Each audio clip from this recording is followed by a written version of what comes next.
Hi, I'm Susan Segrest, and I'm a contributing editor at Specialty Food News. Today, our panel is here to talk about trends from the Fancy Food Show, the Summer 2014 Fancy Food Show in New York. Joining us are Linda Sikorski from the Pasta Shop Market Hall Foods, Denise Purcell, Senior Director of Content for the Specialty Food Association, and Kim Blanchette of Fresh Direct. Thank you for joining us. The first question I'm going to ask is, what are the big trends that you saw at the Fancy Food Show? And I'm going to start with Denise. Smoked foods was very big this time around, and not smoked meats and things, but smoked chocolate chips were on display. There's a company called Hot Cakes that was offering those. There were gumdrops, smoked cola flavor gumdrops. There were some cheeses with smoked chili flavors in them. So it's really sort of cutting across a lot of different categories. I'm calling it kind of a soft drink revolution, but lots of different sort of items. Like there was a sparkling matcha, there was a sparkling coconut water. There were, let's see, where are my notes? I didn't try this one, but there was a kombucha made with cola flavors, like a root beer kombucha. Oh, that's interesting. A pimento drink made with tonic water with chili peppers. So kind of mixing up that category with a lot of different items. Wow. Linda, do you want to share yours? Sure. First of all, I agree with Denise. She's spot on those trends. But I saw a few other flavors that I thought were really interesting.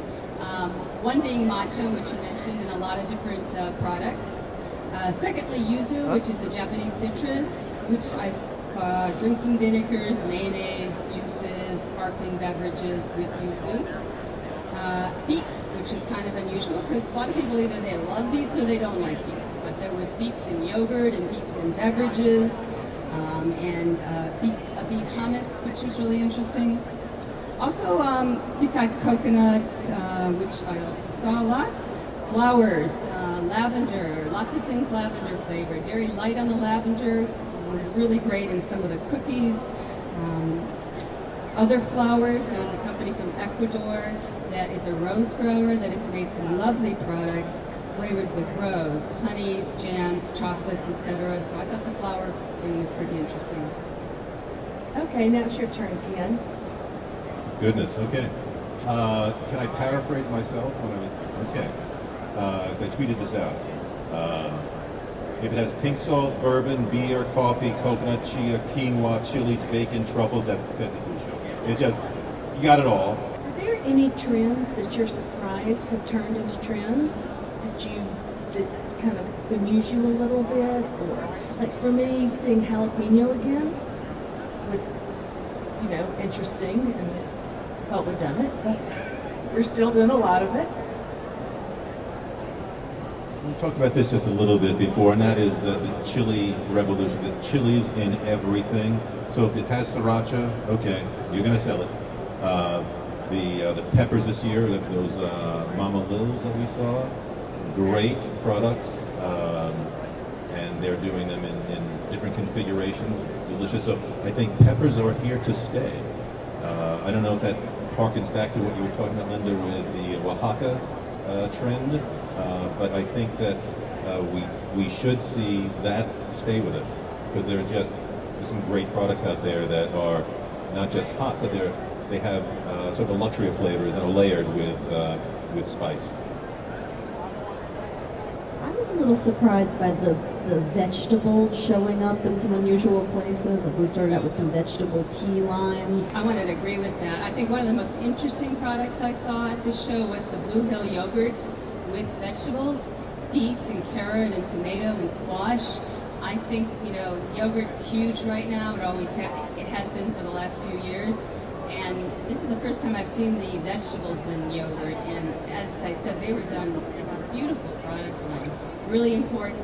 I think that everyone's going to start copying it. So hats off to Blue Hill on that one.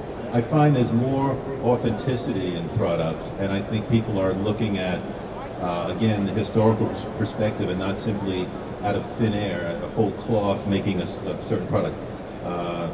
So I found that in many, but two that really caught my eye. One was from the award-winning oil last night, the Lorenzo #5, Harkening to Chanel. That was very interesting. And with the eye towards a small production, this happens to be all Sicilian, and with monovarietals. Just delicious, talking about how you can capture the nature of this the product and its herb. The other was from Nella Pasta, which I thought also was much thinking very much about the authentic ravioli and not just some larger overblown product that has to have a filling in it. Small jewel box tastes. Pow, this gives you a great, wonderful, pleasurable experience without having to overload you. And that was, I thought, very well thought out, and I think that's where authenticity may be coming back.